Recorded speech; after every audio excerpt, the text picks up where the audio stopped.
Bây giờ chúng ta sẽ thêm cho một người dùng. Nếu thêm cho một người dùng thì chúng ta phải đặt tay vào mình trước để làm sáng mình lên. Sau đó là nhập sao thăng để vào quản lý, và sẽ nhập vân tay quản lý, mật mã quản lý hoặc là khuôn mặt.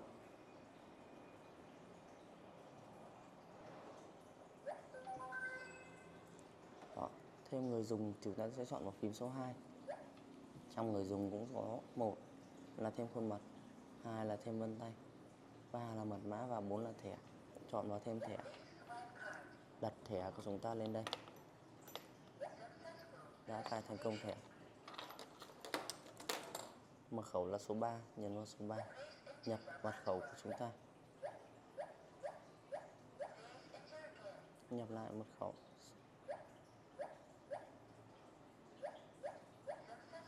Đã cài thành công.